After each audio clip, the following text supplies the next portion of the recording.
I was asked in a comment a short while ago whether or not I thought it was kindness to be so negative about JK Rowling. Uh, I think one should be negative about people have a who have a voice in society and are using it, or have an image in society and are using it for ill rather than good. I think it is a kindness to J.K. Rowling to advise her to shut up and stop gloating. She has won her nasty battle.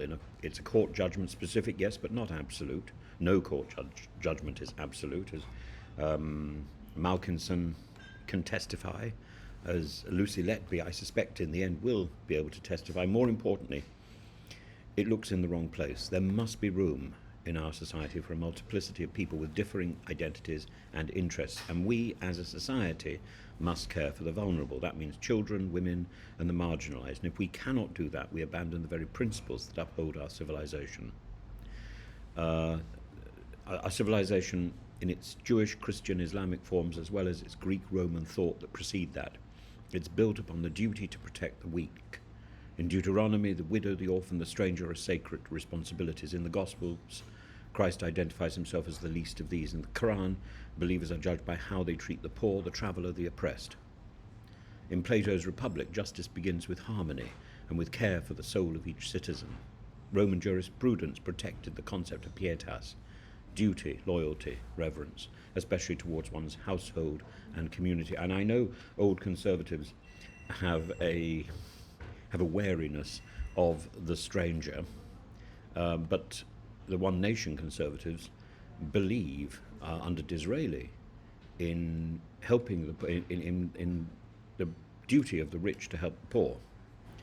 And those who win temporary court judgment should be gracious in victory.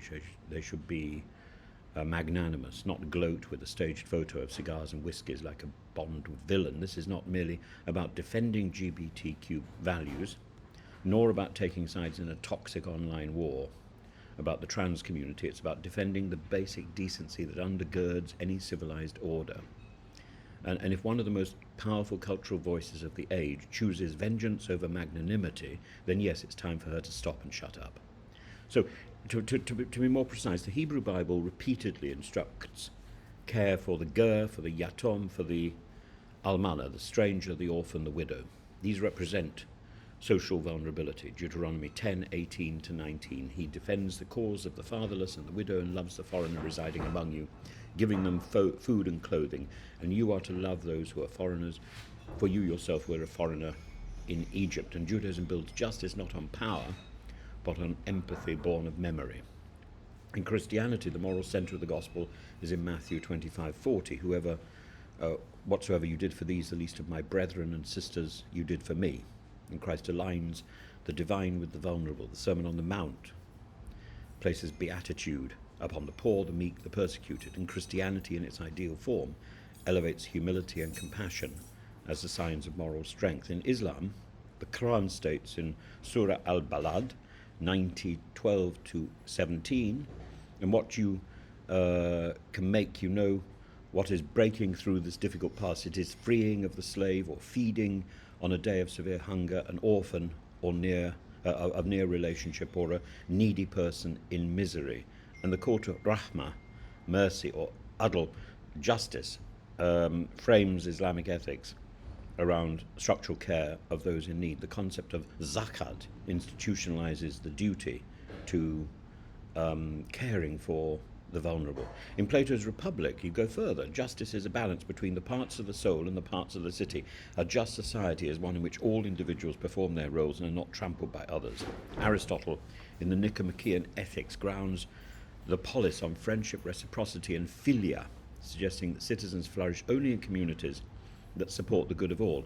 The Stoics in Rome, people like Seneca or Marcus Aurelius, saw moral purpose in the rational and the benevolent care of one's fellow humans. Pietas and humanitas were virtues that bound the strong to responsibility, not domination.